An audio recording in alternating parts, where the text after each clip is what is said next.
It's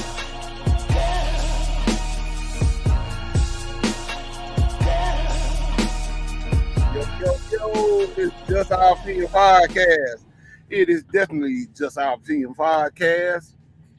Broadcasting live and direct out of the good city of Denver, Colorado.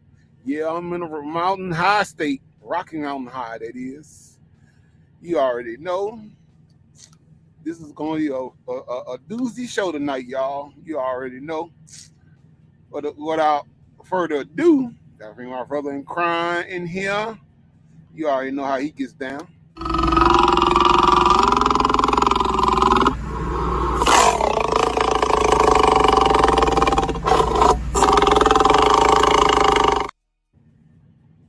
Yes, sir. Brother Dark Prince in the face to be.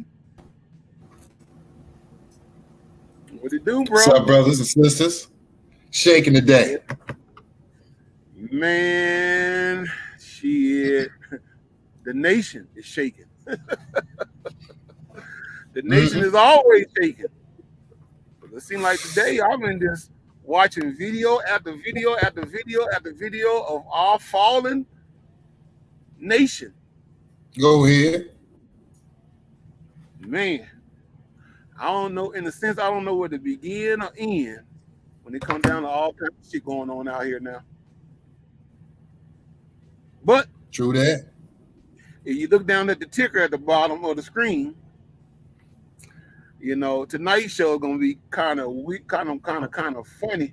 Well, it's not gonna be funny. It's gonna be kind of sad, but I'm gonna make it kind of comical because it's funny that we are to blame for everything that goes on in Western society. The black man, the melanated man, is to blame for everything from robbery, rape, murder, doing our women wrong, not wanting to marry our women, our women not wanting to marry us, and not wanting to be family oriented anymore. And what else? Burning down buildings. Bro. They should not be a news special report there. Yeah, we are blamed for everything going on in society. And I was told, don't be blaming the white man because the white man ain't the reason for none of this. What do you think the odds are, bro? Please elaborate again now. Please elaborate on the situation. They blaming the black man. They said we the cause of all this shit going on in Western society. If y'all believe that, you're a damn fool. I'm gonna start it off like that. I ain't holding no punches tonight. If you believe in that, you're a damn fool. We're gonna talk basic facts tonight, people. Can't play with you because I'm trying to save your life. They trying to kill us out here. And if you ain't figured that out yet, he's the number one target because without him out, if he gets him out the way, everything else goes back the way they want it, which is make America great again. Straight like that. Yep. So, well, I'm gonna show a few videos tonight. I'm going to show a few videos tonight. You know what I'm saying? That's going to elaborate on the things that are being blamed on us. Reason why America is like it is because this is the thing right here. I heard a brother say this on a podcast. I don't know what podcast it was, but it won't let me realize I was going to give him a shout out. But he said, and it was a Caucasian man. It wasn't a brother. It was a white guy. He said this here. He said, when we started getting these damn things right here, as well as the 21st century started to come in, that's where everybody thinks history starts, at 2000. Fuck the 20th century. The 20th century is nothing. That don't have nothing to do with today's society. But then everybody, feel like, that's where time starts. The millennial times, you know what I'm saying? Generation Z, you know. See, it's easy to point the finger at us because a lot of us are living in the 21st century. We're not living in the 20th century. So a lot of times we put out all these things that we thought we knew, that we used to know, we put it out of our minds and say that way back in the days. Let's focus on today. But they don't realize back in the days is the reason why today is like it is. Go ahead. You know, like I say, shout out to Jesse Lee Peterson. It's a lot of things I don't like what he says, and there's a couple of things that I do love like what he says. And he says a lot of good shit, but at the same time, he kind of bypass the real concepts of why things are like they are. Because the way he talks like, black men and women just automatically just got up and just started doing crazy shit in Western society. We like the boogeyman. You know what I'm saying? We just got up, we just got up and just said, you know what? We just gonna wake up and we just gonna raise hell because, the educational system don't give a fuck about us. The job, industry, corporate, and all this shit don't give a fuck about us. You know what I'm saying? I mean, they don't give a fuck about our neighborhoods. They put black folks in our neighborhoods as leaders that don't give a fuck about us. That is basically painting a skin tone. You got a nigga in there. He's been in there since God knows when. And the only reason why he in there is because he's black. He's not. It don't have nothing else to do with nothing. We need to get out of that color extinction because that don't mean nothing anymore. Back in the day when I was young, when you heard the first mayor of the city you live in, that made you proud. You know what I'm saying? You thought everything gonna be all good because you seen somebody that look just like you. That don't mean shit. That was all a cap any damn way. And the dude Jesse Lee, like I said, I was on his show one time back here and they cut me off. And the reason why they cut me off was because I said something about the whole concept of why white supremacy is involved in the black community and why the black community is like it is. And I said, for all the money. Mm-hmm. When I said that, I was cut off. Mm-hmm. Makes sense. He gonna say that the reason why he said it was technical difficulties with the computers. And I'm like, I ain't never heard nobody else get cut off. Most people that come on his show, they cut themselves off getting mad, getting emotional. And he love that when he can get to you, because they consider him as a YouTube troll. Because it looks like you got to him. That's what it looked like. Yeah. Well, anytime that you come out the gate asking about, what I'm saying, the root of a problem, and see, that's the problem right there, people. We don't like to get to the root of the matter. If the bed bugs are in the sheets, you're not going to get rid of the bed bugs by getting new sheets. You got to get rid of the entire mattress. The sheets, all it's got to go. All the blanket. Excuse me just for a second. All right.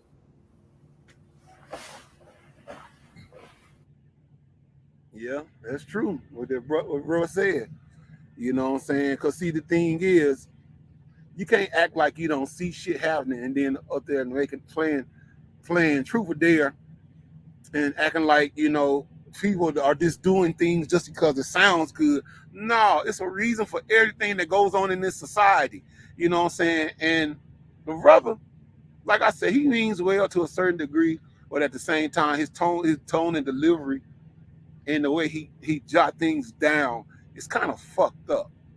You know what I'm saying? It's kind of weird because to sit up there and blame black people for the way Western society is and forget how things were and why we ended up having the civil rights movement. Even though I know that's a cap anyway, I know all that shit that he said about the civil rights movement. In a lot of ways, it is true. But I want to show a video of the brother talking to brother. A shout out to the brother Philip Scott. He's got a podcast that he does on YouTube. I remember when I first heard him some years ago. He had as many followers. He was just like us. Now he up in like 100, like 400 or 500 some thousand folks now. I think more than that probably. Well, I want you to see him. He had a thing going with Mr. Peterson, and it was pretty funny. Well, check this out. But see, I think what it is, he know who to come at and who not to come at. Good morning, sir. Welcome to the show. Good morning. How you doing? All is well. How long have you been doing your show?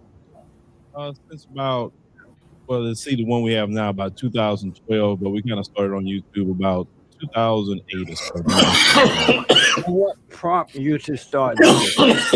What prompted me to start doing this, I saw a brother make a video a long time ago, and the title of the video was House In versus Field In. I want to use that word on the program. And it really intrigued me. So I messaged the brother, and he encouraged me to, put my opinions out there as well, as we need more opinions. And that's how I got started. Your show presents media with a common sense approach. What does it mean to have common sense, and how do people get it? Well, I don't really think that everyone has common sense sometimes. And my version of common sense may not be your version of common sense, Jesse. Common sense to me is just call it like it is, call it very plain and simple. We don't have to really make it so complicated. And a lot of people really gravitate to our program based upon that. We don't have any corporate agenda. We don't have any one pulling the strings. So most people in America are tired of the establishment, tired of the narratives, and just want to hear it just from a regular person like myself, who's a dad, who's a husband, a person who sees the concerns in this country within stories that the mainstream media refuse to cover or try to cover with certain narratives. Do we need more truth or opinions? We definitely need truth. Of course, anything you're saying needs to be based in truth and fact. And then once you base it in that, then of course we can have our opinions. That's how we learn and grow. And where do your opinions come from, and why is it that your opinion is important? Well, my opinions, most of them I'm going to research, and it definitely comes from a lot of, facts and truth. And, now I can't say my opinion is more important than anyone else. It's just my opinion on things, my social commentary. And for some reason, a lot of people, receive it, they like it, and a lot of people agree with it of, all races and all over the world. People message me about the videos that we present. And how do you get common sense? I think it's something you have to be naturally born with. Nobody can really give you that, because if you can really get that, then I really would say, hey, go there to get it. I think it comes from a lot of your upbringing, just really paying attention to the morality that's in your heart on some things. And we just really go from there. I feel, some opinions that I have, I feel is really inspired just out of, my life, what I see, what's going on, and just what I feel was right versus what's wrong. I noticed that most Black Americans don't have common sense today. What happened to them that they lost common sense? Well, Jesse, I'd like to know where you get that assessment from, because most Black Americans, do you know most Black Americans personally to come up with that assessment? And what facts do you have to back that up? I'm just curious. Would you answer the question first, and then I'll respond to your question? I've noticed that most Black Americans don't have common sense today. How did they lose it? But you presented me with something that I cannot answer, because I'm asking you, where do you get that from? Show me the facts behind that so I can properly answer you, because you asked me something I can't really answer. Do you agree or disagree that most Black people lack common sense today? Do you agree or disagree? I can't agree to that, because I don't know most Black Americans to say they lack common sense. I'm not going to be disrespectful to my community or anybody. Try to trap say to like something when I don't have the actual facts to back that up. So are you saying you see, bro? That's what I'm saying. I don't like to see that. He knows what he's doing. It's a hustle game anyway, but he knows who to fuck with and who not to fuck with. Because I got another video I want to show you where he talked to the brother Grandmaster Jay from the Not Fucking Around coalition. You gonna show another trip out on that one? You neither agree or disagree with that? I can't agree or disagree because I don't have the facts to back that up. Both times, most black people voted for Barack Obama knowing that he is a liar, knowing that he supports abortion, knowing that he hates Christians, he's not a good man. Would a common sense person voted for him twice? Would a common sense person voted for him twice? That's kind of hard to say that unless you know the issues. I feel you should vote on the issues, whatever that may be. And if you feel Barack Obama was the person for you at the moment, and you felt that he would help you or hopefully help you, which I don't think no one should be looking to politicians to help them, then you would vote for them. But I'm not going to try to disrespect a person by saying, oh, they didn't have common sense of voting someone. Because what if I say, well, if you voted for George Bush, you didn't have no common sense. Or what if you voted for Ronald Reagan, you didn't have common sense? You see where that goes? It's just insulting people when you have no idea why they voted for that person. So your channel says that you present media with a common sense approach. If you don't know that a common sense person would not have voted for Barack Obama twice. Now, I can understand maybe they were deceived the first time around, but this guy supports so-called same-sex marriage. He's weak in the military. He's done nothing but brought on destruction for the country. I don't know if you are a common sense media or you present media with common sense approach. Why would you know to at least vote for him a second time implies that you lack common sense? Well, around the time when Barack Obama was running for president, we were just for 10,000, and I'm quoting, I'm looking for 10,000 fearless black men to start. Now, this is what he's talking about, Farrakhan. I'm not a student or anything like that, Jesse. So I have been there with them. Matter of fact, I was with them yesterday. I filmed their protest. And not only they just, stand against what's going on in the community, they actually helping people. So is it evil to call white people the blue-eyed devil? Who is doing that? I don't. Louis Farrakhan. He hasn't done it lately, but he has a history of doing that. If he has done that, then I'll have to listen to the context and what he did it in. And you probably need to ask him those questions. Not if he did it, is it evil to do that? You have to talk to him about that. I'm asking you. You're supposed to be. You said you're a son of God, which means you're on the side of righteousness. But it doesn't give me a right to speak for Minister Farrakhan when I am not Minister Farrakhan. I'm not even following Minister Farrakhan. I'm not or anything like that, Jesse. So we've tried to get Louis Farrakhan on the show, but he's a coward and will not come on. But let me ask: when Louis Farrakhan,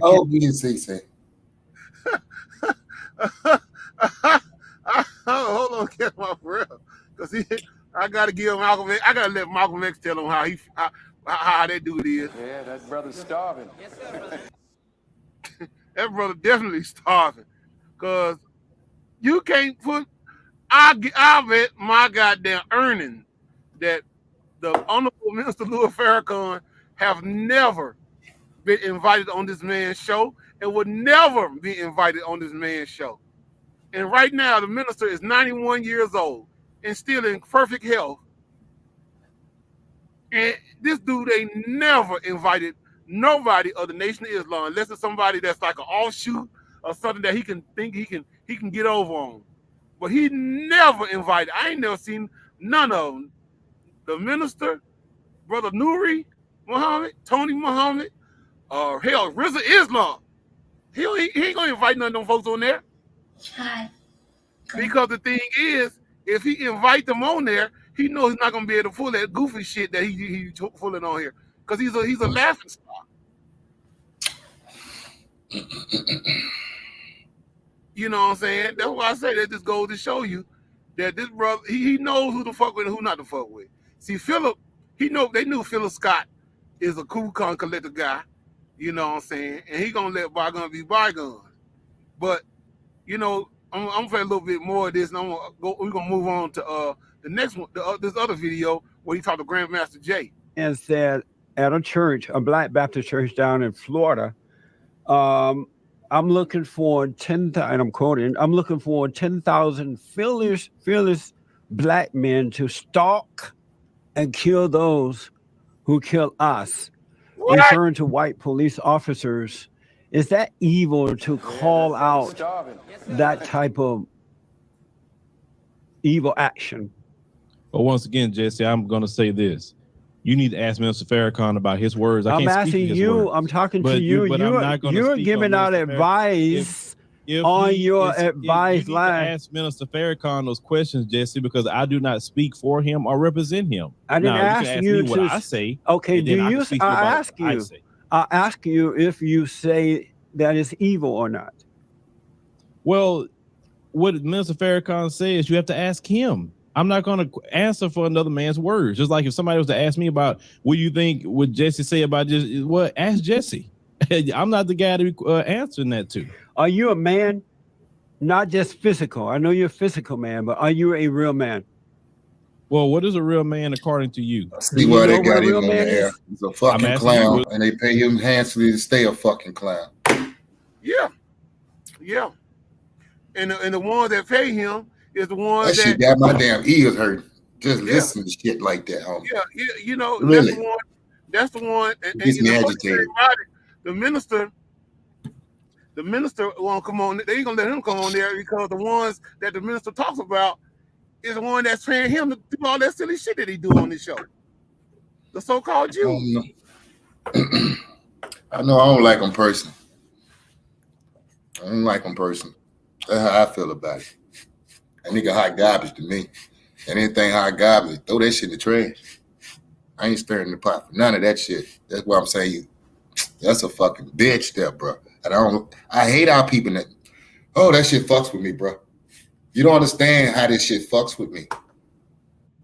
I'm sick of seeing stupidity to its highest and getting paid to it. I'm ready to murder shit. That's where I'm at with it. I don't want to play around with shit. Shit that ain't gonna help us needs to go. It's got to go. That's where I'm at. If it ain't helping, it's got to fucking go.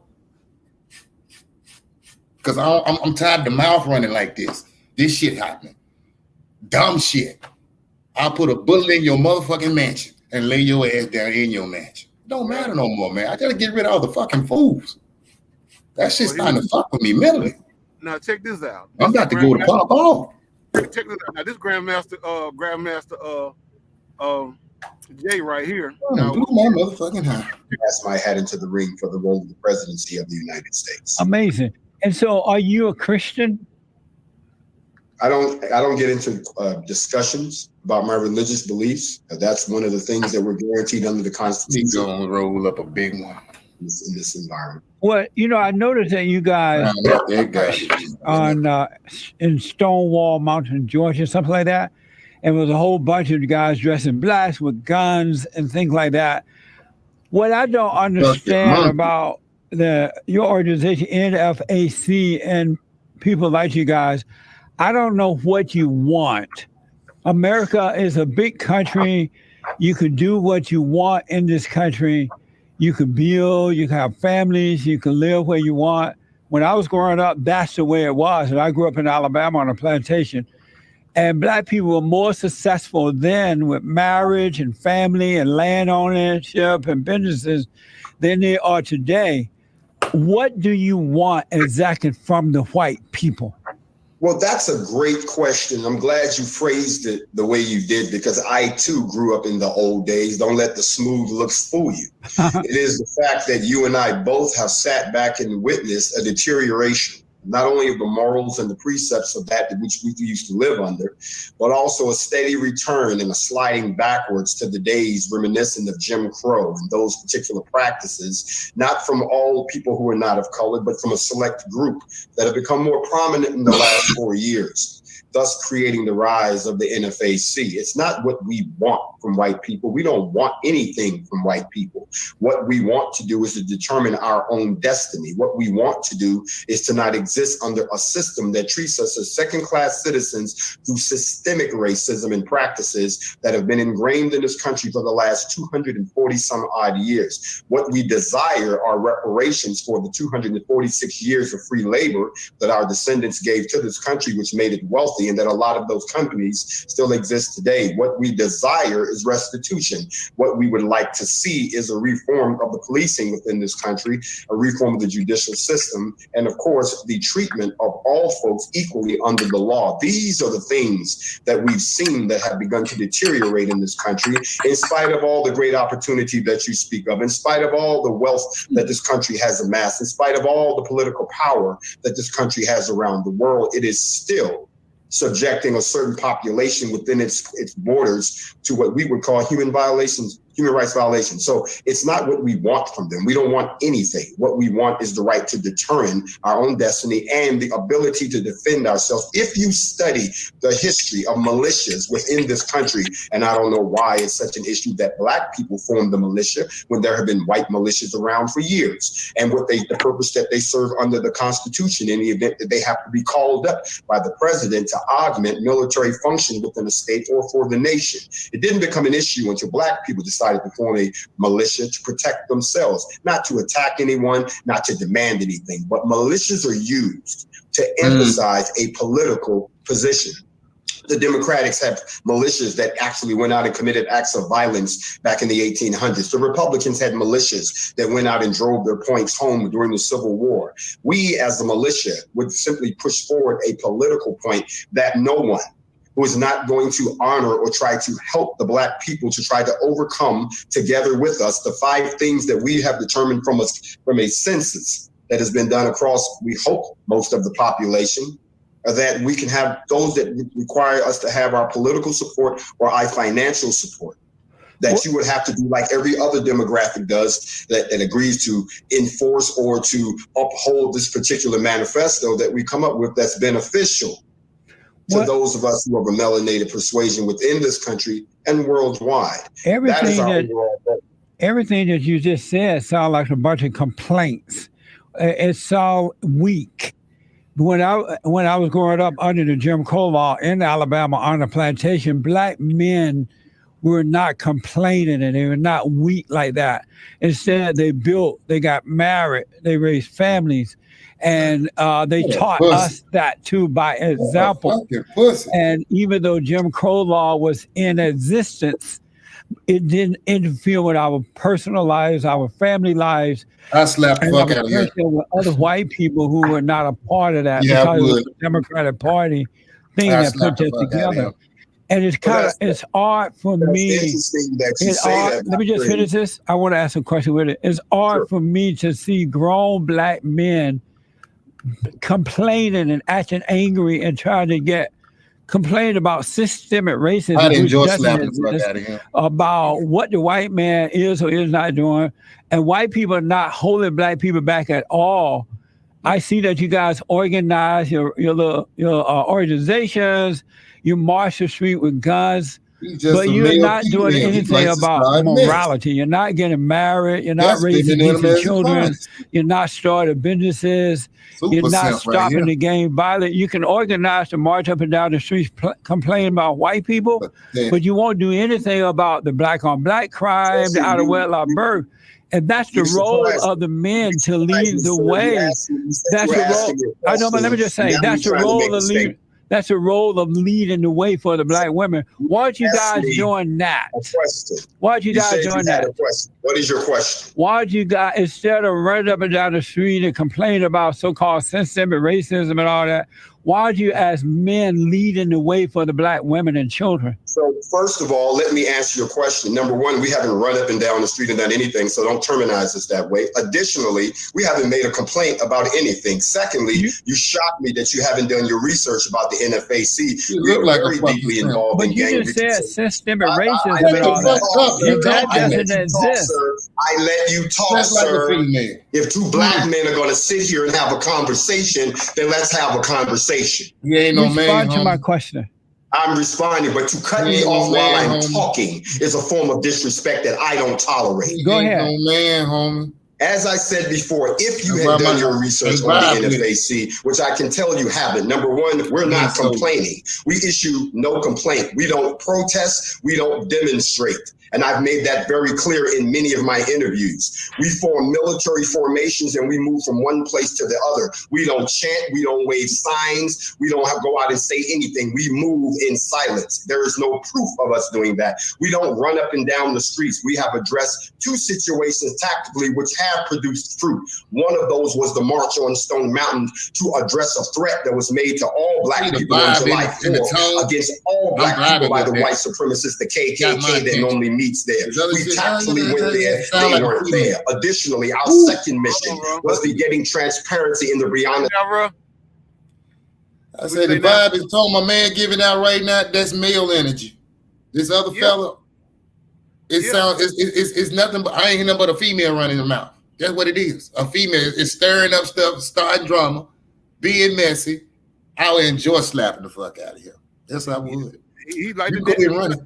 I'm gonna check this out though. Let's listen to this when it get deep. It's gonna get deep. The Taylor case, since the city of Louisville felt like they weren't getting any traction, and I went into that city, met with all of the powers to be, had a responsible conversation, have gained the transparency that we wanted, haven't fired a shot, haven't broken the law, haven't threatened anyone, haven't done a damn thing. So I don't know who you think you're talking about, but our organization doesn't do that. Additionally, when you talk about gangs and what's happening within the Black community, we're deeply involved in gang reconciliation with the California Black Writers. We are married to many of the organizations at the grassroots levels that are doing things like addressing the problems that are systemic within the Black race. We're not just complaining to white people, and I'm insulted that you would sit here and paint this minuscule picture of what you call our little movement, which is the most significant organization by Black people within the pro-Black movement in the last 60 years, and it's something that's never been done in the existence of this country. What I don't understand about what you're all doing is if you can organize a rally, if you can organize and go and pretend that the police brutality is happening and racism is happening, why don't you organizing Black people to return to God, get married, raise decent children, start businesses? Why don't I buy land? You can do that in America. Why not put that same effort to rebuilding families? Because the real reality is that Black people are suffering, those who are suffering, due to the moral character. I beg you to stop again, sir. This interview is going to end prematurely if you don't stop sitting there, letting me know how little you know about us. If you study I know about all the stuff you just named. We're doing just that. We're doing everything you said. But it doesn't show anywhere. At the beginning of this conversation, you asked me what was my religion, and I didn't want to get into it. I didn't want to get into a theological discussion, but since you opened the door, allow me to walk through it. Not only do I teach on the regular on a show called Facts Over Feelings, where we deal with just those issues, where we encourage things such as group economics, where we talk about the stabilization of the American family, where we talk about the fact and where we teach on things such as post-slave traumatic stress syndrome, where we talk about the fact that we have to raise our racial esteem and begin to recapture the unity that we had before. I'm doing all of those things, and most of the people in the NFAC are of the same religious faith and persuasion and believe in all of those principles. If you study us, you'll find out that I made it very clear that one of our goals was not just the protection of the Black community, but the protection of the Black community so it could self-heal and we could assist with all of those things that you just named. Every last thing that you just named, we have already been doing. I don't see any improvement. I've looked around the country and I've asked and I've interviewed all types of people. I don't see anywhere where Black people are building. I do see that everywhere they go, they destroy. For an example, there's a terrorist attack upon America right now by the radical far-left Black lesbians, the Black Lives Matter people, and the Antifa and all that. They are destroying. And Black people are stealing and robbing and no shame about it. They are taken from the white man and they feel that. I didn't grow up like that. And then Black people didn't, when I was growing up, Black people didn't think as a group. They thought as an individual, as Christians, as American citizens, so they built. And those black who was of decency, they hung out with. Those who were not, they didn't hang out with. Why do you guys have to act like all blacks are the same? You got to have this movement going. Why not just live as normal people and treat everybody equally? How can you sit there and say live as normal people and act like something that exists right in front of your face is even playing out as we're talking about? Systemic racism There's no proof of that. Brainwashed by Tom. I didn't cut you off, sir. In the book Brainwashed by Tom Morell, he talks about people like you. People who don't realize that we've only been off the plantation for about 155 years, and that you've only been a full-blown citizen for about 56 years. You talked about living under Jim Crow, and that our culture and our memory and our entire race was destroyed for 246 years under the act of enslavement. Enslavement is a violent act. It is not something that you are, and that our race has never been given a chance to recover from 400 years of enslavement worldwide. That's not true. Let me finish, please. You asked me on this show, you're going to let me speak. You're not going to run over me like you do these weak people. And I am not here to sit and listen to someone who is a champion for the very group whose ass they decide to kiss just so that they can have a spot to say what they want to say. I represent the face of the black movement now, and it is different than anything like BLM, who we do not align with, or anything else. Everything you're saying, you're totally ignoring the fact that the empirical evidence exists right in front of your face. If we had to abolish the U.S. government, reestablish a unified coalition court, redistribute the land, take back the gold that's been taken, abolish the U.S. dollar, and a few other things, they call that a revolutionary act. But when you're talking about people addressing such things as the continued colonization of the black community through gentrification, the infusion of the black community of folks that continue to make it impossible for us to achieve unity again, the ADOS issue that's still going on, the integration that does not equal an equal equation that's still going on. Tomorrow when I speak in DC at the March on Washington, I intend to let everybody know just what you said. Things are not as normal as you paint them out to be.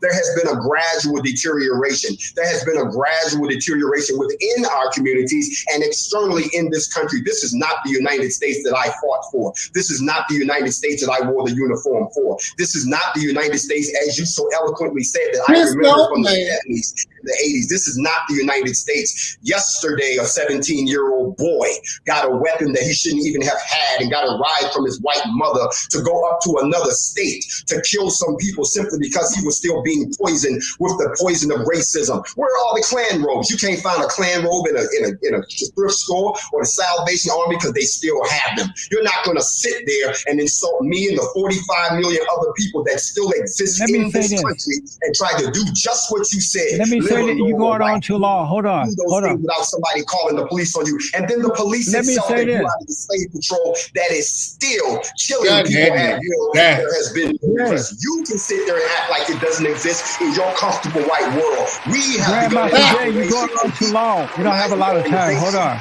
Answer those questions. Grandmaster Jay, you're going on too long in your response. You have a whole bunch of fancy words that has no meaning. I think that good actions speak louder than words. And what should be happening, rather than you guys carrying on like this, run up and down and complaining, why don't you start building and encourage black people to stop destroying and let the world see that there's more to them than complaining about what somebody else is or not doing. And that's the role of the men. That's the role of the men, is to do rather than just use a lot of fancy words. All you're doing is use a lot of fancy words. I'm talking to you. Jesse. You said a whole bunch of stuff and nobody know what you mean about it. You must be talking about those other groups because I said it once before. You must didn't hear me. Where are you building homes? People to unify. We are telling people to practice group economics. Where are you building homes? Gun sales in the last 3 months. Where are you doing this? You're saying it. Where is it happening? We've done more in 3 months. Where? Some people in the civil rights movement did in the entire movement. Where?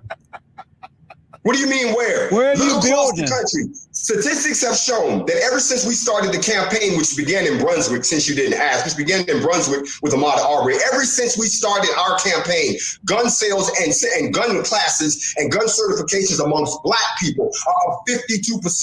That's something that's never been done before. The last thing Black people need right now is a gun. They are inspired by the sight of watching, as you said, and I have to agree with you, when I see Black people that are unorganized, that are a mob that's just complaining and don't have any plan, I'm right along with you. That is not what we're a part of. That's one of the reasons we came forward, just as you said, to be organized, to have a roadmap, to inspire, to educate, and then to be able to defend in the need that we have. If you notice, we've broken no laws. We've not killed one person. Not one person has been arrested. We've destroyed no property. We've done none of those things that these other people have done. We have presented a very sensible, logical, as you say, organized institution that has embraced everything that you said and have put those things out. But since we've only been on the stage in 3 months, even though in those 3 months we've built an international coalition and have gotten endorsements from other agencies around the globe because we're doing just what you said.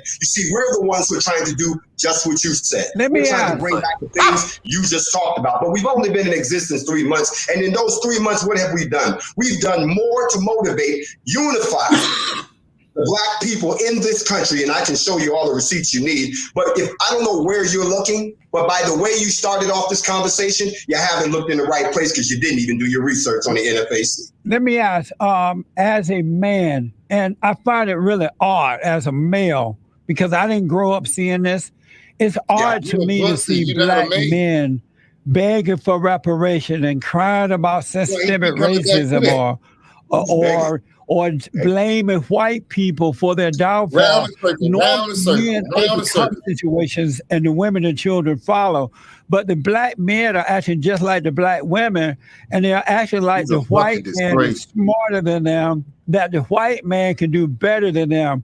So by complaining and blaming, you're hurting yourself rather than coming together as an American people. I'm going to stop you right now. Put forward that effort. It's not attractive to see men complain like that. I'm going to do this one more time for you, and if you don't get this, we can end this interview. You're not listening. You keep saying the same thing over again, and I don't go in circles. Do you feel normal? Does it feel right to be complaining? No one's blaming. You complain about systemic racism and you want reparations.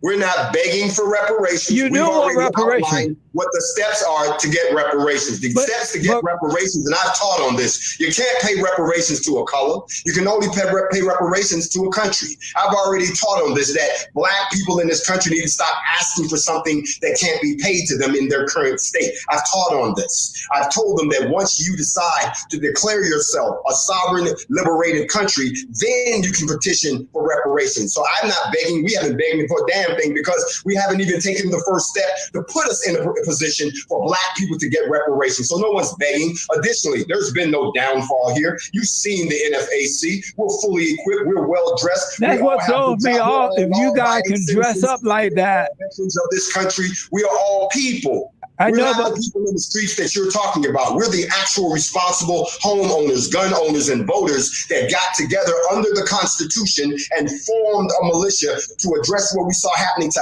our communities. So we're not complaining. We're not asking for anything. The people you're talking about are the people you see protesting in the streets right now. We don't protest. The people you're talking about are the ones out destroying, like Antifa and Black Lives Matter. We don't do that. The ones you're talking about are the ones who are running up on politicians but who never vote. You're not talking about us. We're the other side. I'm just like you, my friend. I'm almost 60 years old. I'm not a child at this, and I've been around this world for quite a few times. But what you're missing, hold on. We're not asking, we're not begging. We're actually taking the steps under the law that we can to move ourselves into a position to get the things that we can get for ourselves, even if it means going somewhere else to establish our own ethno nation, not here in the United States, but somewhere else where we've had a conversation with two countries willing to grant us sovereign land to grow our own country. But that's our mission. If you can't do it here, if you can't do it here, you won't be able to do it anywhere.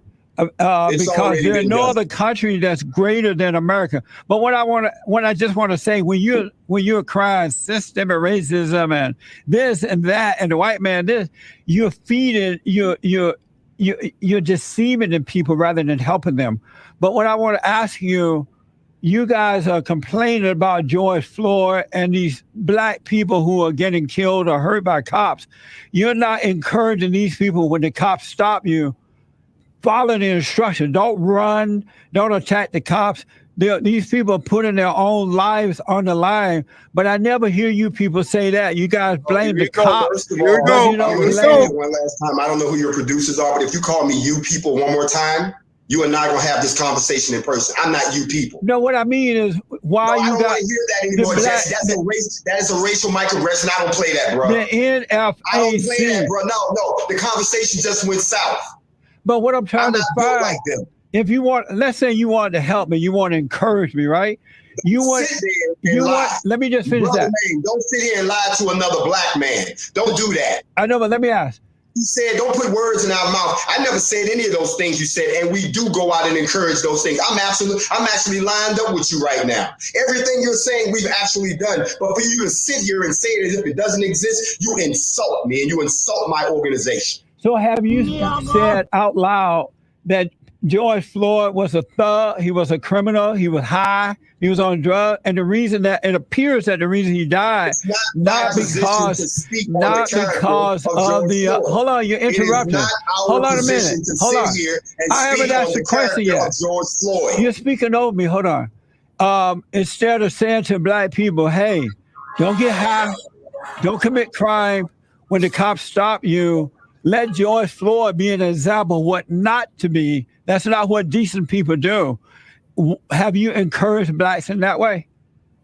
We've actually encouraged people to learn the law as we work inside of the law, which is what we do. Everything we do is within the context of the law. We've encouraged people to use us as an example. I've given long, lengthy speeches on your constitutional rights, your Miranda rights. I've never sat and talked about the character of any one of the victims of police brutality. The same way I don't sit down and talk about the character of the police officers. I don't get into the personages. I get into the institution. I get into the practices and the institution that exists in the culture that leads to both these people, particular people acting the way they do. The police culture, and as you so eloquently said, those people who are either, I don't want to say illiterate, but who may be ignorant to the law themselves and not know how to respond when they're placed into those systems. I understand exactly what you're saying, and I've encouraged that both ways, but it is not my job, nor is it is our position to sit and begin to classify or begin to deify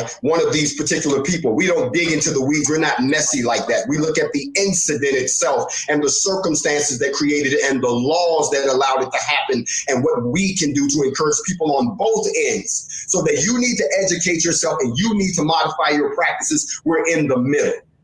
Let me ask, if black people got married and fathers and mothers set example for their children, love what's right with all their heart, soul, and might, work hard, taught their kids to work, invest in land, and be responsible, and treat all people the same, would black people be in the mess that they're in today? The mess that black people are in today is the result of 246 years of enslavement. I ask you, if they did that, would they be in that mess? I'm going to answer your question, but I'm prepositioning as I speak. And since you said, would they be in the mess that they're in? The mess that they're in today is because of, yes, what you just said, there are no more blueprints. You did a great job. I like the way you said that. There's also been, as I said before, deterioration of what we used to have, which was unity. We were more unified when we came out of the civil rights movement. We were more unified when we came out of slavery because we were all we had. We were more unified. Then the unity has been destroyed. So yes, I believe that if people saw the blueprints, just as you said before, if they saw what a black man and a black woman union actually looked like, if they saw that the fruits of getting an education and, getting a good job and being a responsible citizen and being knowledgeable about politics and things of that nature, then yes, then they could begin to pull themselves out. But the problem is they can't pull themselves out internally because people don't want to acknowledge the external conditions, that the bubble that's been built around them by the society that they live in. It's not true. See, that's where I disagree with you. There is no wall there. It's an illusion. And the angry black people think that there's a wall. There is no wall. All right, enough of that goofy ass shit. He said it's an illusion. Like I said, black people just got up and just start acting stupid and doing shit for no apparent reason, according to Jesse Lee Peterson.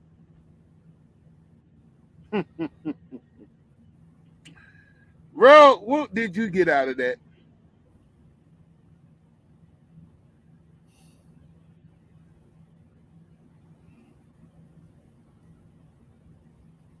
I want him dead. Oh, bro, no, come on, don't go there. Don't do that. Don't do that. I told you, I'm not playing with them, homie. I don't like this shit about our people. And when motherfuckers like that are doing that, they don't need to be around. They don't help us. No, it don't. They don't fucking help us. This it ain't entertainment. This is fucking life and death. Motherfucker. Yeah. You ain't gonna make it. I said that. I told you that last night. I said shit. Way I was feeling yesterday, man, that was some spiritual shit. This fucking ain't gonna make it. I mean, because he's sitting up there literally saying that, you know what I'm saying, we are our own downfall. And that's and he's not the only one that's saying. There's a whole lot of weirdo motherfuckers that's out here portraying that same bullshit logic. But but the thing is, Brother Malcolm spoke this shit in existence 60-some years ago. To understand this, you have to go back to what young brother here referred to as the house Negro and the field Negro back during slavery. There was two kinds of slaves. There was the house Negro and the field Negro. The house Negro, they lived in the house with master. They dressed pretty good. They ate good because they ate his food, what he left. They lived in the attic, the basement, but still they lived near their master. And they loved their master more than the master loved himself. They would give their life to save their master's house quicker than the master would. The house Negro, if the master said, we got a good house here, the house Negro say, yeah, we got a good house here. Whenever the master said we, he said we. That's how you can tell a house Negro. If the master's house caught on fire, the house Negro would fight harder to put the blaze out than the master would. If the master got sick, the house Negro would say, what's the matter, boss? We sick. We sick.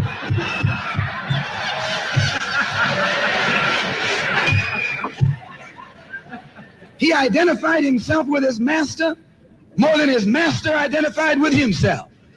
And if you came to the house Negro and said, let's run away, let's escape, let's separate, that house Negro would look at you and say, man, you crazy. What you mean separate? Where is there a better house than this? Where can I wear better clothes than this? Where can I eat better food than this? That was that house Negro. In those days, he was called a house nigger.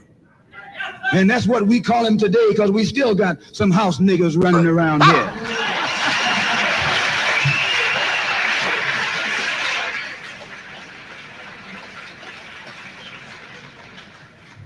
This modern house Negro loves his master. He wants to live near him. He'll pay 3 times as much as the house is worth just to live near his master. And then brag about, I'm the only Negro out here.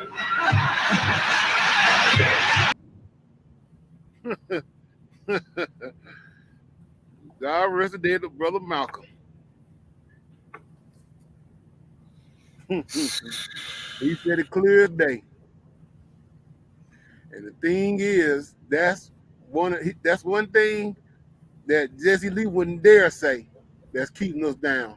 Niggas like him helping the establishment. See, the thing is, the Caucasian man who created all this mischief making in this country, he learned how to basically reversatile his whole mindset to pass it on to a black man or woman that he knows that's going to change the trajectory, that's willing to change the trajectory of process that consists of them talking down on their own kind. He said, I ain't got to do it no more. I just get one of these goofy ass niggas to do it. Mm-hmm. What's going on? And see, Jesse Lee is he's a product of that in the 21st century. You know, it's just like, the thing is, we learned stories about Dr. King when we was in school, but the only thing we learned about Dr. King was he had a dream that we all can come together and integrate with folks that hate us to death. And Mr. Peterson said that back in those days, black people stuck together. We, you know what I'm saying, we did things individually. We didn't come together in that those bullshit ass civil rights movement. You know what I'm saying? But at the same damn time, Jesse Lee could never tell you why white people did not want to have no involvement with black folks.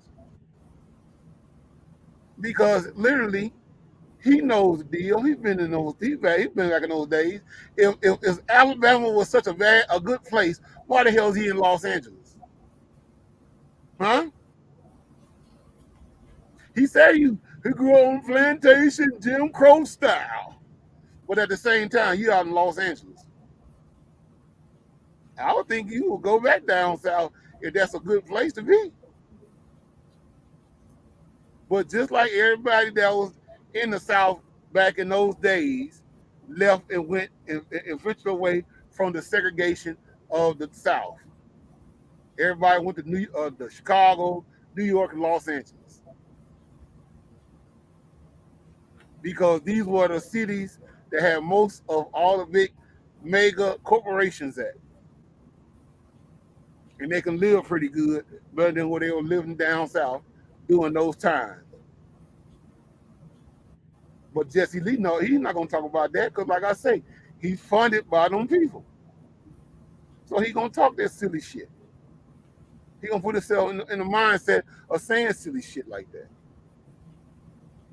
But like I say again, Jesse Lee is not the only one that's on that level. I was watching the old video back here about 2 or 3 that came out like 3 or 4 years ago on this guy named Roland Martin. And he had the brother Dr. Umar Johnson on there. And Dr. Umar was giving some good ass points on the video to where he was schooling the motherfuckers on. Y'all on Roland's show. And Roland, I could tell, he didn't like it. He got pretty upset. He got pretty muffed up because Dr. Umar was talking about some things that he didn't think that Dr. Umar pretty much knew. And I'm going to play the clip. But I'm going to play it with the screen block because this is pretty much TV One shit, so I don't want to have to show that. So I'm gonna lock the screen. We're gonna check out the audio on here. Hold on just a second. Hold on just a sec. Here you go.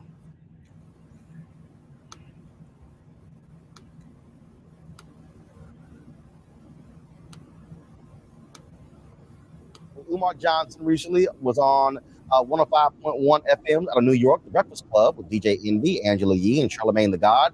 During the interview, Johnson talked about a whole range of issues and led to him being the talk of Black Twitter last week. And a lot of people were questioning his educational credentials. Now, people ask me, what can we expect from a Donald Trump White House for Black America? And the answer is real simple. You can expect exactly what you got from a Obama White House. Absolutely nothing. Black people know they're not American, but they will fight like hell to protect that identity because they don't want to be identified with who they really are, and that's being African. As long as you have a skill, you can always feed your family. But if all you got is college degrees, you might end up in the unemployment line. I'm a psychologist. Ain't too many black people running around looking for a psychologist to reveal all the skeletons in their closet. All right, folks, joining us right now, Dr. Umar Johnson. Welcome back to the show. First and foremost, it was amazing looking at this whole reaction. I mean, I'm sitting here, again, people asking all kind of questions, things are blowing up. And so many people jumped on saying he's not a real doctor, okay? Where did you graduate from and you got your PhD? My undergraduate education was from Millersville University, 3 degrees, political science, psychology, master's in school psychology. Subsequent to that, Pennsylvania certification as a school psychologist, which I've been for almost 20 years. After that, I got my educational leadership master's degree and principal certificate from Lehigh University in Bethlehem, Pennsylvania. And I earned my doctorate degree from the Philadelphia College of Osteopathic Medicine, American Psychological Association approved program, one of the top psychology training programs on the East Coast. 6 degrees in all. And anyone can lift up a telephone and call and verify those degrees. So when you see folks who question your degrees, your response? It's because my narrative is a whole lot different from the average mainstream black scholar. I don't parrot the narrative that the American social order wants black scholars to parrot. I tell the truth. I don't scratch unless I itch, and I don't dance unless I like the music. And because they're not used to having someone with a traditional education posit non-traditional views, people will automatically start to question his credentials. How did he get this far believing what he believes in? Well, you have to play the spook who sat by the door. When I got accepted into those 3 universities, they didn't know what I believed in. They didn't know what I stood for. But as time went on, it revealed itself. But I'm unapologetically African, so I'm not really concerned with what people think about me personally. I have a job to do, and that is to awaken the sleeping consciousness of African people, not just in America, but all across the world. One of the things that you said during the interview, you said that Mandarin was one of the official languages in South Africa. Yes, sir. And others said you were dead wrong. Yes, because I didn't clarify that I was speaking of it being an official language in the public school system of South Africa. So I should have clarified that Mandarin is an official language in the Republic of South Africa's school system. It's not an official language in the country. It's an official language in the school system. And I was speaking of schools, but I didn't clarify that. So that's my responsibility. Also, during that particular interview, you talked about a variety of issues that also got people talking. One of them dealt with your views on interracial marriage. Yes, sir. And so, so explain that for folks who did not hear it. Certainly. Simply put, any black man who is with a woman who's not an African herself is going to have a difficult time getting respect from me. I believe black men need to be with black women. The black family is under attack. Only 1 out of every 4 black women gets married. The black woman is last likely to get married. She's the last married, the first divorced. We have 2/3 of our children being raised by working class and impoverished single black female led house homes. The destruction of a nation begins in the home of its families. And if we want to save black people, we have to save the black family. And in order to do that, black men have to commit themselves to black women. So when you talk about not getting your respect, so if that's the case, you're saying President Barack Obama to get your respect because his dad married a white woman? Oh, not at all. Would Harry Belafonte? Not at all. I want to be very clear about something. As Pan-Africanists, the product of an interracial union is an African. I have heroes who are biracial. Some of the grandfathers of Pan-Africanism were of mixed racial ancestry. You don't blame a child for how they got here. But I'm asking you this here. Harry Belafonte has a white wife. No respect for him? It would be it doesn't matter. It doesn't matter your social status. So no. That's social. I'm talking about the one who put the work. Right, but you put him out. No. I'm asking you. So Harry Belafonte. Yes, sir. Sidney Poitier, Julian Bond, Vernon Jordan. And you're naming all them to say what? No, these are all African American men who have done some good things. No, who have married white women. But you said any black man who marries a white woman will not get your respect. Can I respond? Yeah, go ahead. And what I'm telling you is this. I don't care who you name. I don't care how much work you did for black people. Your greatest commitment to black people is being committed to a black woman. It is still a contradiction. No matter how much you think you did for the struggle, if you really were concerned with black people, you would have committed yourself to a black woman. So it doesn't matter how successful they are. It doesn't matter how great you may claim them to be. At the end of the day, You didn't think enough about your own people to marry a woman who looks like you. Frederick Douglass. Yes, sir. An ancestor of mine. So when you say ancestor, what does that mean? Let me break it down. Because again, some have said you tried to claim that you are a descendant of Frederick Douglass. Okay, so let's deal with that. So hold on one second. Here's a statement from the family. Let me go ahead and read this, please. The family of Frederick Douglass has received numerous inquiries about Umar Johnson, questioning his relationship to Frederick Douglass. There have also been questions about his legitimacy of his PhD and the handling of the donations he's received for his school that he is promoting. We can tell you with 100% certainty that he is not a descendant of Frederick Douglass. With that being said, Mr. Johnson is very careful not to bill himself as a descendant, but he doesn't correct people when they refer to him in this way. He calls himself a blood relative, which is a nebulous reference designed to make people think he is a descendant. We have researched his explanation of being a blood relative to the great abolitionist. Some of the information he provides is accurate, but an extremely important piece of his explanation with regards to a documented relative of Frederick Douglass is false. The information he recites correctly is from the public record, so his knowledge of our family ancestry is far from definitive proof. Two things there. One, he's not a descendant of Frederick Douglass. Okay, I would concur with that. All right. But then two, you also heard that some of the things he says is correct. So the question becomes, he's either related or he's not. Okay. So are you related? I'm about to answer your question. Okay. If you allow me to do that. I am a blood relative of Frederick Douglass. My name is on the family tree. We have a family reunion every 2 years. What they're talking about, and I want to make sure you're clear. They're talking about whether or not I come through the loin of Frederick Douglass, which I do not, nor have I ever claimed. Okay. I have more videos on YouTube than any other scholar. I speak around the world more than any other scholar. Show me where I've ever said I was a descendant. I've only claimed one thing, kinsman. How am I kinsman? If you ever read any of the autobiographies of Frederick Douglass, he talks about growing up on Tuckahoe Creek with Cousin Stephen. Cousin Stephen is Stephen Bailey, Dr. Umar Johnson's 4 times great-grandfather, whose grave I just visited last week. I go every year. Okay, that's my 4 times great-grandfather. He married my 4 times great-grandmother, Caroline Wilson Bailey. From that union came my 3 times great-grandfather, George Washington Bailey, the first black public school teacher on the Eastern Shore of Maryland. He married Grandmom Annie. They had Grandmom Caroline. Okay, she had Grandma Vivian. Grandma Vivian married a Spanish-speaking Cuban immigrant, Grandpop Cicero.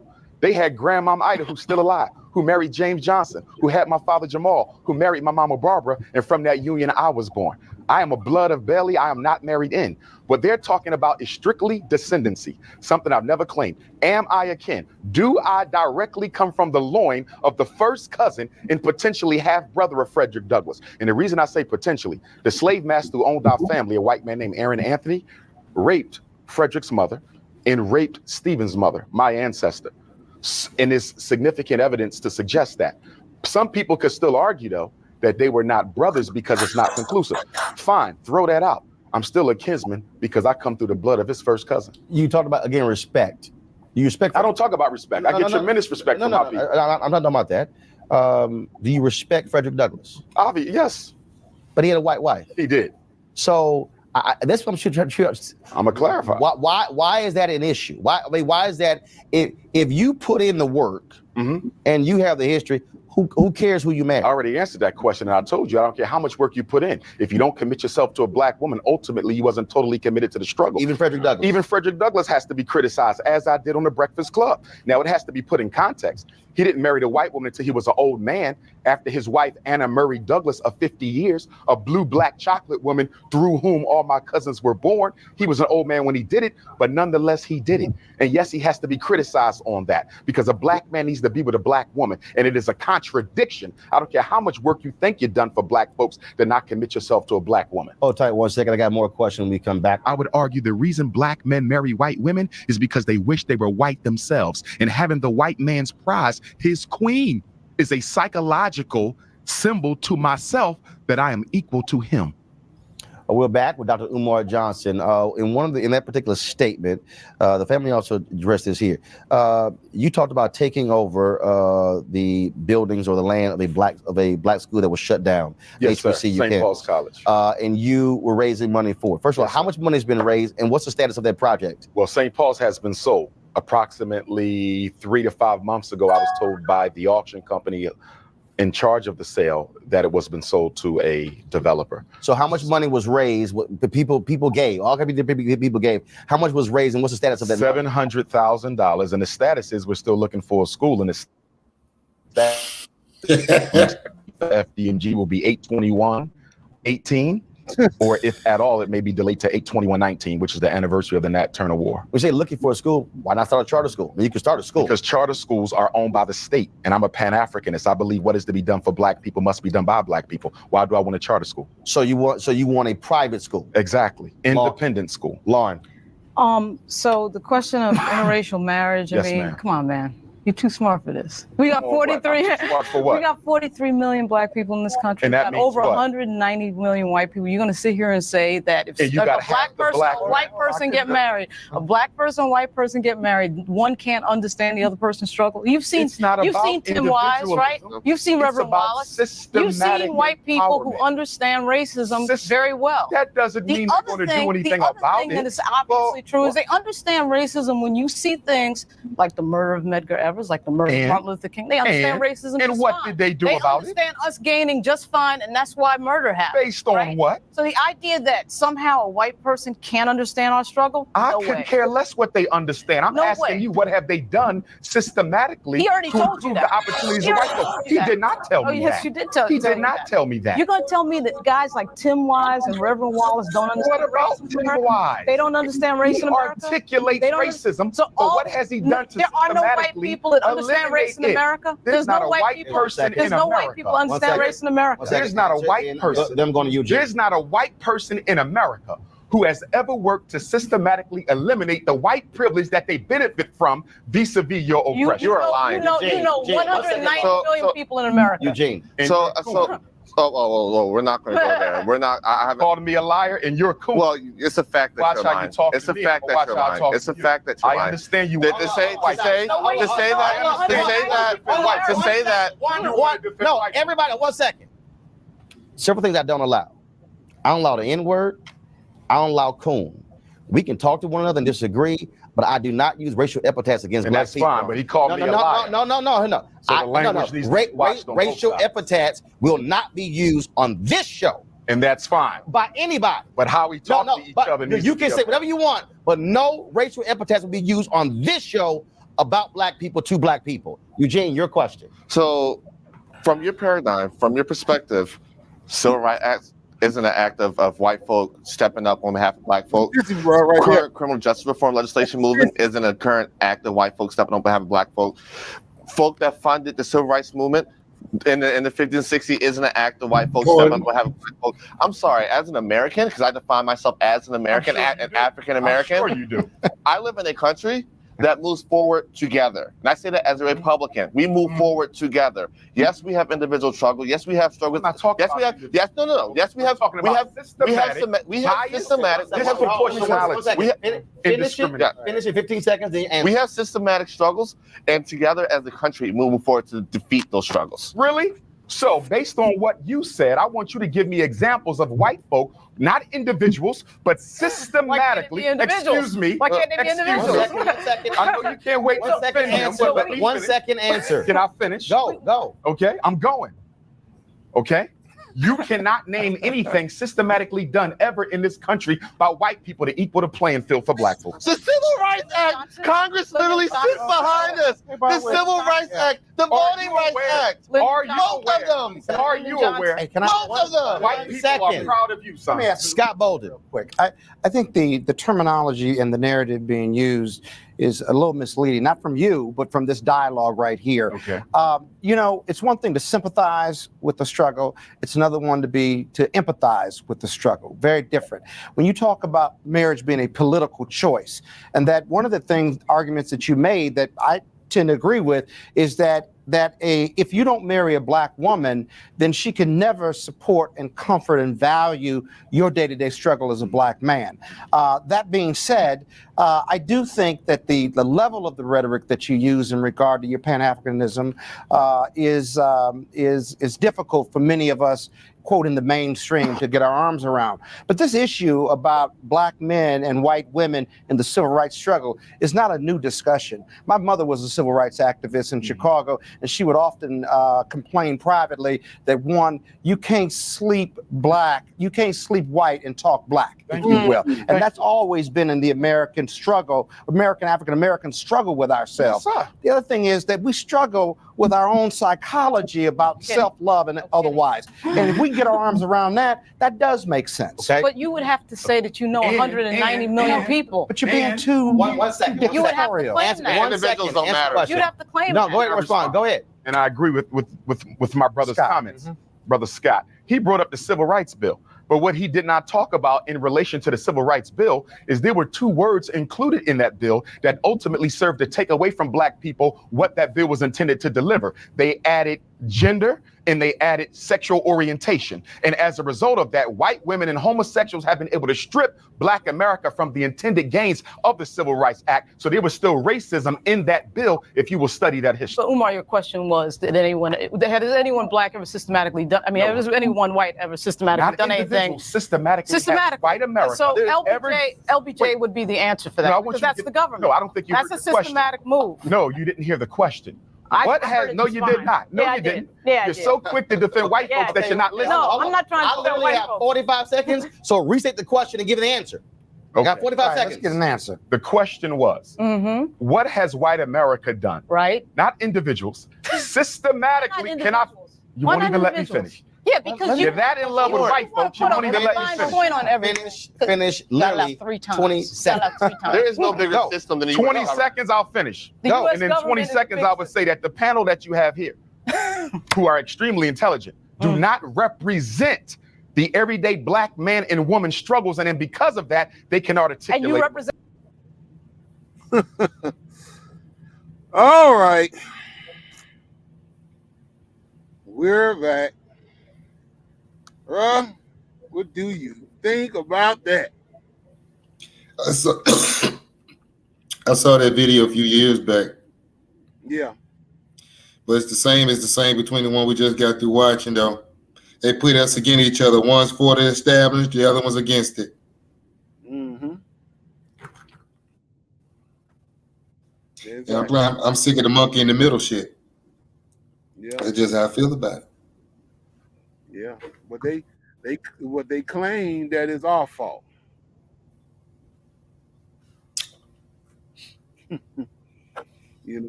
And the thing is, it shouldn't be to the point where Dr. Umar or anybody had to sit out here hooping and hollering, scuffling, fussing, and trying to make things work in his favor when they are literally the cause of all this shit.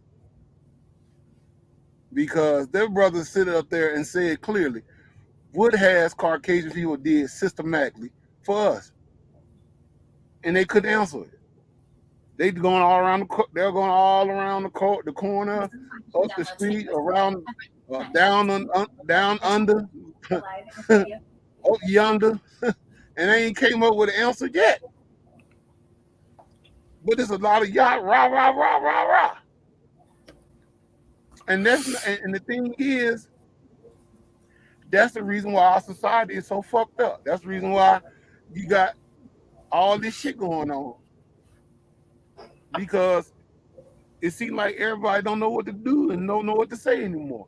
They don't know what to go along with and know what not to go along with. And these young folks are sitting there watching our every move. And they say, oh, hell, if my mother and father don't know the answer, then I guess I might as well just raise myself and do what the fuck I want to do. Get out here and take folks' cars and steal. And then if something happened to me, oh, well, it just happened to me. Cause I know my family, they're going to have my back when I'm dead. They're going to have T-shirts with my name on it. Talking about RIP this, RIP that. I wish he was still around, and yada, yada, yada. We love ourselves. We love ourselves when we're not breathing more than we love ourselves breathing.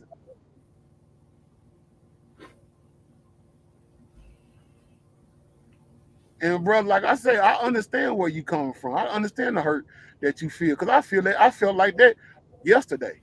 That's the reason why I was like, bro, all this shit that's going on is really fucking with me. No, I ain't hurt. I'm ready to take action. I'm beyond that. I'm angry.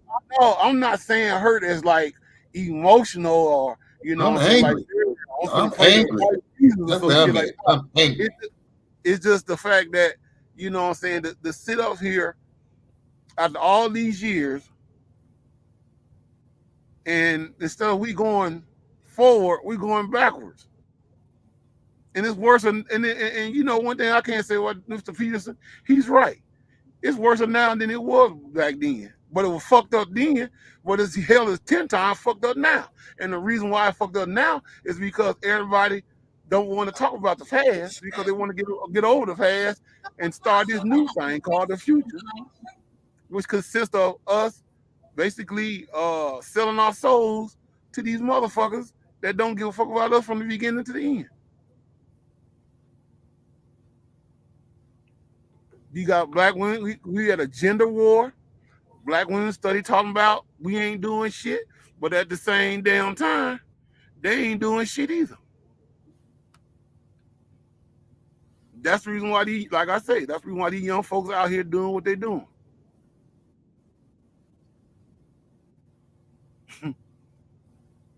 That's crazy how that video just popped up like that about the United States and stole territory.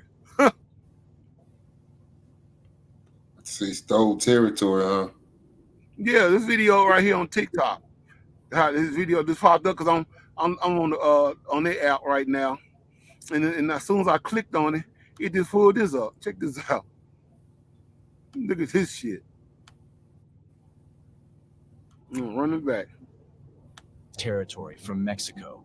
The United States stole all this territory from Mexico. And here's how. During the 19th century, Mexico began selling land to American settlers who then revolted and made Texas an independent country, which was quickly annexed by the United States. But how did the United States acquire the rest of this Mexican territory?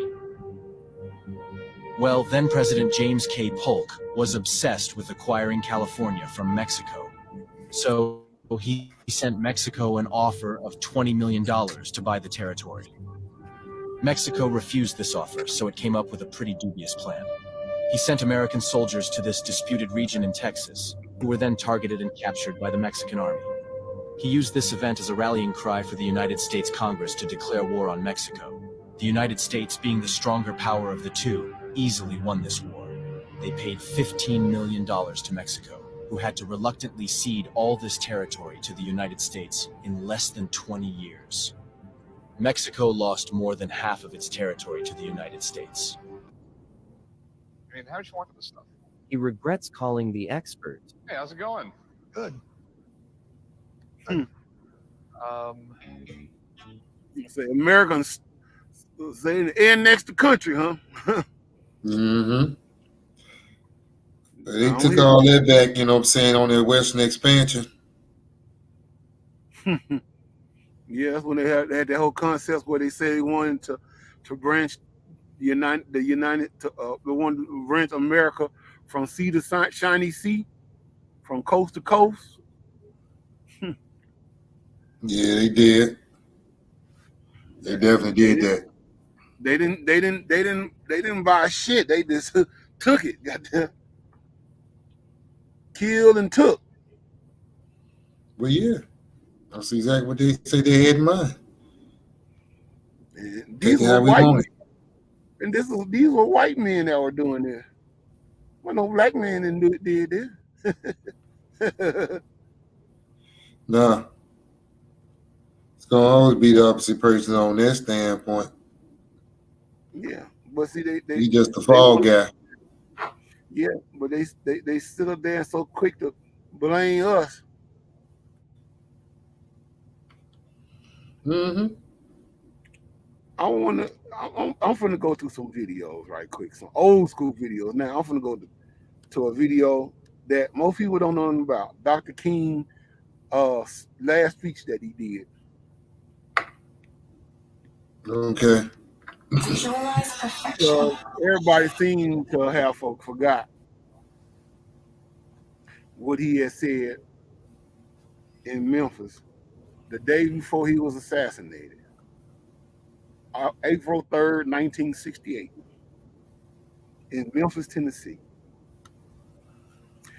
This was a video that I never even knew nothing about until I became a grown fucking man. They did not teach us this in school. All we say to America is be true to what you said on paper.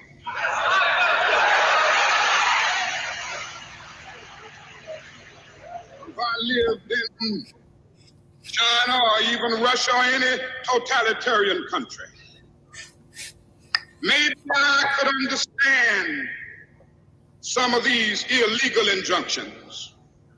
Maybe I could understand the denial of certain basic First Amendment privileges because they haven't committed themselves to that over there.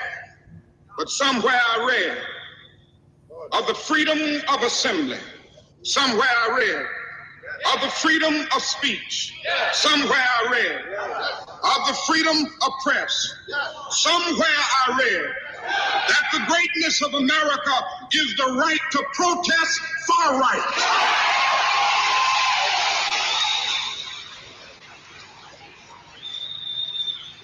And so just as I say we aren't going to let any dogs or water hoses turn us around, we aren't going to let any injunction turn us around.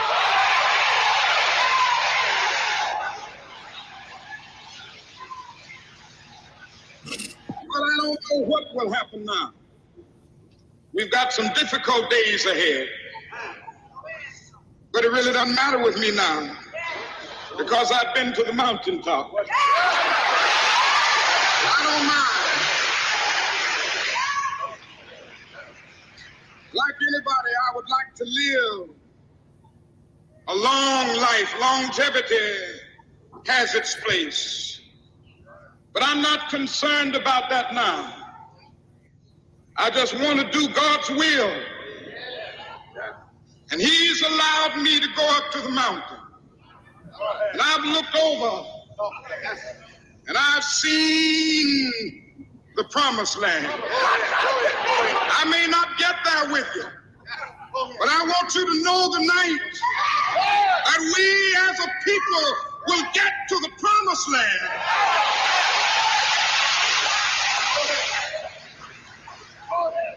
So I'm happy tonight. I'm not worried about anything. I'm not fearing any man.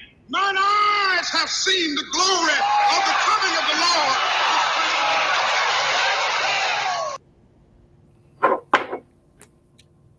And we know the story after that.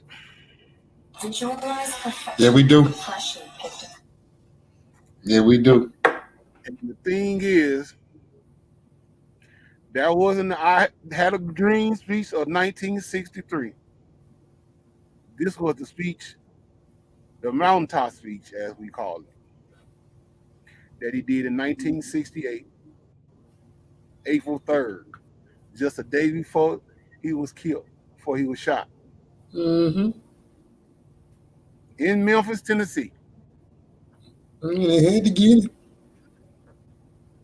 And most folks will say, damn, I thought he was killed because he had a dream. No. If he had a dream at that speech, if he would have stayed just like he was in 1963, Dr. King would still be alive. He would have lived to be his olden days because he would have kissed ass just like Jesse Lee Peterson. But so much was going on that Mr. Peterson said that wasn't a bad thing back then. That was a bad thing. Because the thing was, 4 little girls got killed in Birmingham, Alabama. By the KKK. This wasn't black on black crime that everybody always screaming and hollering about. They had nothing to do with that. This was white folks versus black folks. Dr. King was hurt. because not only that these little 4-year-old girls, young girls were killed, and they weren't even grown. They weren't even teenagers. They were little girls, grade school kids that lost their lives in church. Then you had the situation down in Montgomery, Alabama, and that become what they consider as a Bloody Sunday, where they sick water hoses and all this shit on black folks. All this shit was going on back then. The thing is, you know, in some way or another, they will think, you know, according to the old boy, he said that, you know, black people was too busy trying. The reason why shit like that was going down because we was trying to make white folk love us, and that wasn't even really the case. The case was we should be able to go where the fuck we want, when the fuck we want, without no damn repercussions behind it. Because really, the reason why Caucasian people felt the way they felt about black people, because we didn't want to be slaves anymore. We didn't want to do the shit that they want us to do anymore. So they were felt like little babies and complaining, just like Jesse Lee said we were complaining. They was the real complainers. They was the real hurt motherfuckers. Because they loved when we was in the bedroom warming that bitch up and cutting their grass and doing it, planting their crops and picking their crops and all that shit. All they got to do is sit on their porch, drinking country time lemonade, enjoying themselves. Why them niggas out there getting it on in the hot sun, 99 degrees to 100 degrees, heat index 116 to 120, picking from sun up to sundown. Because the Caucasian man couldn't do it. He got his ass out there, he'd have fallen the fuck out. So he knew exactly what the fuck he was doing. Mm-hmm. But at the same time, again, back to Dr. King. Dr. King was telling our people to this turn the other cheek. Be godly like and this love. Because God is all about love. Which was bullshit. Because the Most High, he hates just as well as he loves. That's why he destroyed nations. He destroyed shit that he know that is not right. And he's going to destroy again in this nation. Because everybody seemed to want to go in a different direction from the way he created things to go. Everybody want to side with Satan.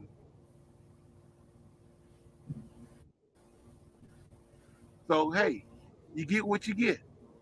Mm-hmm. All this shit that's going on in today's society, it ain't because of us. It's because of the motherfuckers that everybody seems to love more than they love themselves. And that's the white man. Because like the minister said, y'all love Donald Trump. Donald Trump, the great white hope, as Mr. Lee say, Mr. Lee Ferguson say, he gonna take all y'all down in the hell on a rocket ship, as well as Joe Biden. Because neither one of them ain't no good for nobody. These guys are working for a corporation. They're not your president. They're not going to help you. They're not going to make best interest for you. Because that's not their job. Their job is to keep you deaf, dumb, and blind as much as possible. That's the name of the game. They call it left wing, right wing for a reason. They give you all these goddamn code words, and y'all seem to still don't understand it.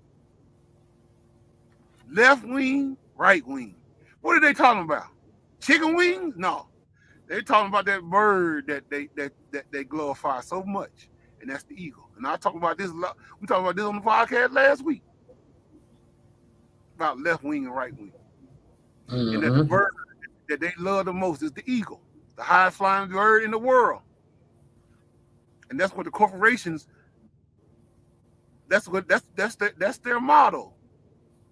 All these corporations, General Motors, Ford, Coca-Cola, Budweiser, Walmart, shit, a whole lot of these motherfuckers. Citibank, Chase Manhattan. Oh, they also it's a gang of corporations that run this country. They the one making policies that y'all say that y'all are in. Rules and regulations. That's their shit. Definitely is. Tell me when you build you a house, how many streets you can build and call it and put your name on it. You tell me that. I bet you couldn't tell me. Because it don't work that way. It don't. But like I say, blame the black man for everything. We the cause of all this shit. Reasons why you should download Tango today. But at the same time, allows you to text, call, go live, and you know, there's another video I wanted to show. Let's see. There's a video here where this brother was talking about black women blaming black men. Oh, and shout out to my girl Miss Keita that was on our podcast back here. I couldn't see her comment because she spoke to us.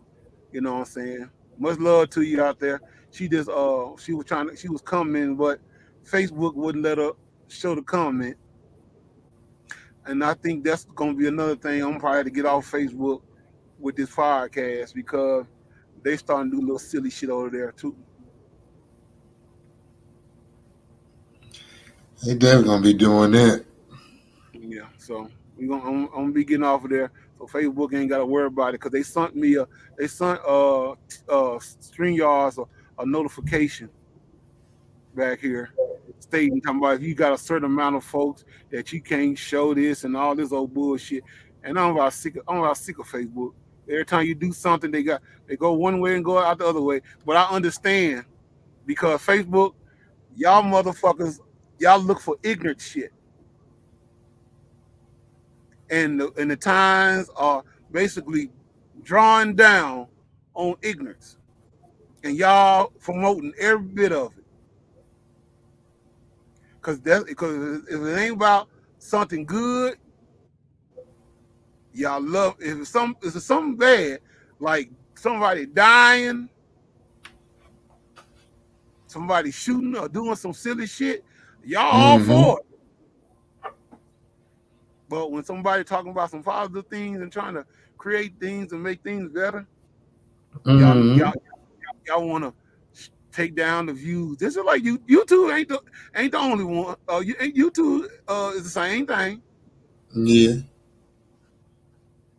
Because they know that when you reach the masses, things will start to change, and a lot of these motherfuckers that they work with, that they cool with, gonna start losing money.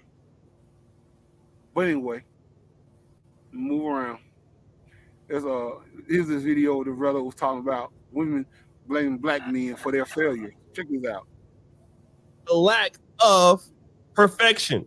Even though you can say a man run the community, but if you want to go out there and do whatever you want to do, you cannot say a man is the reason why you did it. You did it because you want to do it. And the reason why we know you have women in prisons because of mistakes that one woman made. If that was the case, whenever a woman makes a crime, her father would go to jail, which doesn't happen. I'm here in Uganda right now. I can tell you this is not to be disrespectful. I deal with young men who they come from two-parent homes. And then their parents didn't provide what they should have provided. Now, this young man didn't have what he needs to be a young man in life. Then you're going to tell me that it's the man's fault to that certain degree? No, it can be, yes. But a man can only be what you have given them, just like a boxer. Everybody got to be trained. There is nobody that's perfect and good at what they do without what? Training, developing. No company is great without what? Training, developing. We have created all over the black world. I must say this today. Father's Day was yesterday. So many women were claiming, hey, fathers and myself. I want to say something very controversial. It is your kids that commit the majority of crimes and murders across the world, for the most part. Do you want to all take credit for that? Do you? If you want to meet bird watcher for your racist rant to police. You've been living.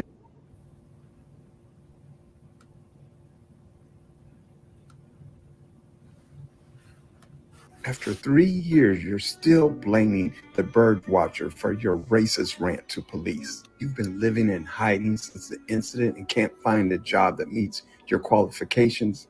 Good. You called the police on a black man who was bird watching simply because he asked you to put a leash on your dog. You falsely accused him of threatening you. Luckily, he filmed the entire incident for his safety. Now, in a statement, you blame him? You listed a whole host of excuses for your nasty behavior. During the incident, you kept repeating that Mr. Cooper was a black man. Now you claim that you kept repeating it because of poor cell phone reception? You couldn't do better than that? You also said you had pandemic anxiety. That's reaching. Come on. You said that since Christian's video went viral, your life has been over. Good. That's what you deserve. You said the sound of Christian's voice scared you. Really? He was polite. He was mild-mannered. You said you panicked for your safety and well-being. I'll give you that one. Racism is taught. Someone taught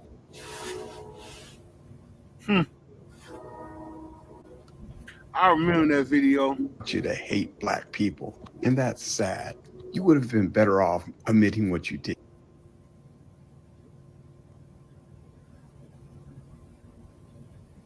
I'll give you that one. Racism is taught. Someone taught you to hate black people, and that's sad. You would have been better off admitting what you did. You should have admitted that you're wrong and maybe told us the story of how racism entered your blood. You could have told us that you've been working on yourself and asked for forgiveness. We would have forgiven you. But since you failed to take accountability, go sit down for another 3 years.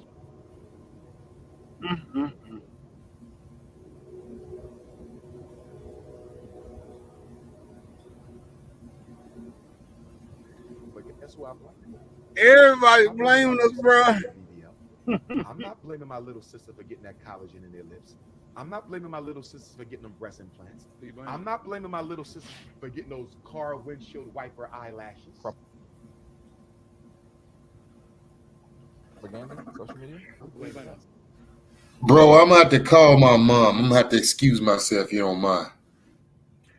Okay, bro. I guess I'm gonna get ready to wrap it up anyway. So, yeah, you go and handle your business, bro, and we'll put it on you later. Love, peace, and fam. Shalom, family. Peace. Yeah, I'm gonna go ahead and wrap it up anyway. But yeah, well, like I say, Keita, if you still watching, apologize for not recognizing your comments and many others out there because Facebook and I don't know. Facebook on that dumb shit, and I think I'm probably have to see how I'm gonna do things probably in another podcast situation because it's been kind of hectic with these podcasts lately because I think they're trying to do something totally different as far as knowledge is concerned because here's the thing, when they start to make more money on us, doing ignorant shit out here, things starts to change in our society. It's just like when I was young back in the 90s, I didn't realize it until as I got older that rap music started to sound a lot different than how it used to sound. How I remember it sounding in the 80s, the mid late 80s and the early 90s, like the shit. You had Public Enemy, you had in the early 90s, I mean the late 90s, you had Public Enemy, you had KRS-One BDP, Kumo D, you know what I'm saying? You had a whole lot of conscious rappers that were doing their thing back in those days and speaking truth to power. But at the same time, while they're doing that, our society was changing into the whole concept. Everybody wanted to go to school and get an education.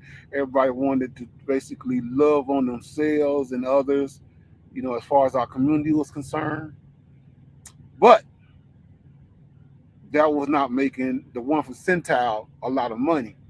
So they had to go in there and change the trajectory of the music and started this whole concept of gangster rap. Now, 30 years later, you got trap music and drill music. That's basically the new sound of black culture. And it's also the deadly sound of black culture, because music do soothe the savage beast, and it does change the mindsets of humanity. Because when you listen to drill music has certain high frequency sounds that gets into the mind, as well as the lyrics, and it makes you feel some type of way, especially if you're a weak young man or woman who have problems.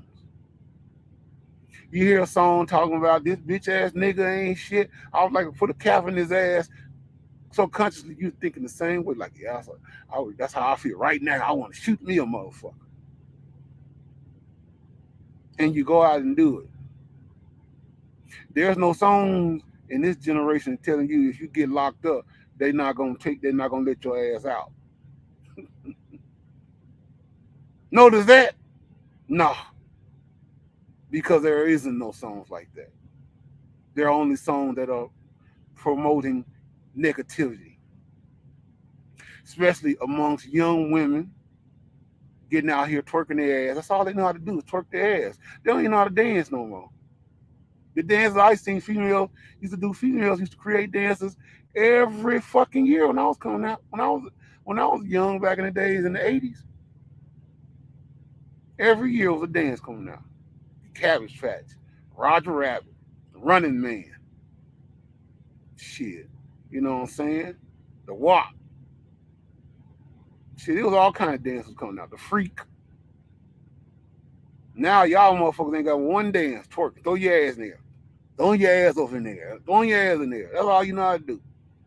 That ain't shit. No man ain't gonna get down there. But some of you goofy motherfuckers will. You new generation motherfuckers will though. But I understand. Y'all don't. I know where it comes from. Y'all don't. But I get it. Y'all don't. Anyway, that's the whole concept of changing the trajectory of our culture, as well as America blaming the black man for our problems in Western society. Like, I don't know if this video will get to Jesse Lee Peterson, but I know that you're a hustling black man. A lot of things that you say, bro, I get it. I'll say maybe 20% of the things that you talk about, I agree on. The other 80%, I disagree. And the reason why the 80% that you talk about, like you say, black people going around here killing, they do more killing than white folks. Yeah, you're going off the narrative of national television. You got to understand the Art of War by Sun Tzu. See, war is not always created and not always fought by guns, bullets, missiles, and knives. War is fought by what you see in your daily life. Most Americans love television. Television has been our salvation since television was created. 60 years, 70, almost 70, 80 years ago. And you got TV shows, networks, all these networks, NBC, CBS, ABC, CNN, Fox. Oh, a whole plethora of media outlets that are not controlled by us. They are controlled by the goddamn Jewish community. They're the ones that can put all the narratives in the world about black people in killing each other, committing murder, acts of terror, or whatever. So that the world think that we are some of the vilest people on the planet. Oh, I get that. I know about all that shit. I know about all that. And it's easy said than done. Because this is what they do. This is how they get power. By depowering the people they hate the most, and that's us. Especially black men, they hate us with a passion. Anything that's born in Generation X, baby boomers, they hate us to death. They hate the black woman too, but at the same time, they give her the benefit of the doubt. And the reason why is because it's easy to deflect on a woman's mindset because she's the recessive version of the black man, which is the dominant version. See, they know they can lead y'all in the valley of the shadow of death. They got y'all in the Bible as Eve and how the snake led y'all into this whole concept of being deaf, dumb, blind to listen to what a snake had to tell you. When God told you not to eat off the tree of knowledge, you ate it anyway. Because a snake told you, say, oh, it's all good. And the snake is a metaphor. Even though that story is not really a real story, it's just a metaphor to say that women can be manipulated to do stupid shit. That's why a lot of black women can't get into a good, decent relationship or marriage because they've been manipulated to do otherwise. Like me, I'm 48 years old. I'm ready for marriage. I'm ready to settle down. But at the same time, I don't want to settle down with no damn boo head. I want to settle down with somebody that knows right from wrong, that was willing to listen to the man, will let the man lead. Let me lead. And when I say lead, I don't mean lead like I'm going to treat you like a slave. Miss me with that. That ain't got nothing to do with the fight tea in China. No. When I say lead, I mean I want a woman that's going to let me show her the way to go. Protect her, provide for her, be there for her. Not her trying to be there on trying to be the man that I supposed to be. No, I don't want no shit like that. I don't want no competition. Because if you a woman, I damn sure gonna be the man. I ain't trying to be you, and I don't want you trying to be me. That's not how God created us to be. I love me. I love being a man. Now my comments want to come up. Look at this. Now the comments want to come up, Keita. Look at that. Look at this.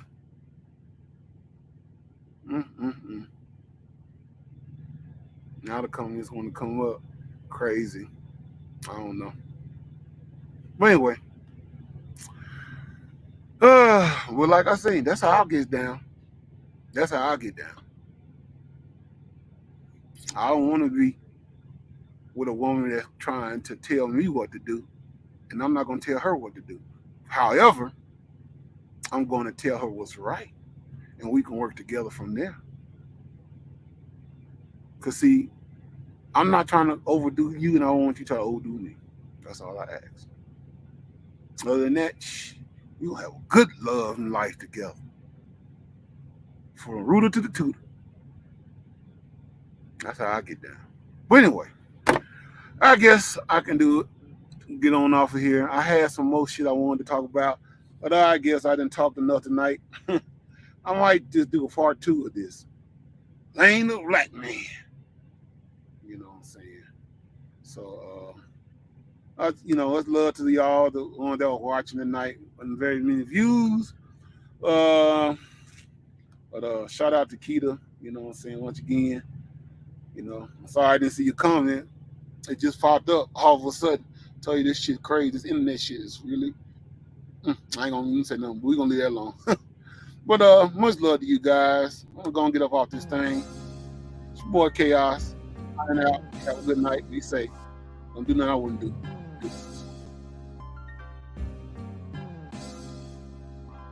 Bringing that shit to you like this. Bringing that shit to you like this.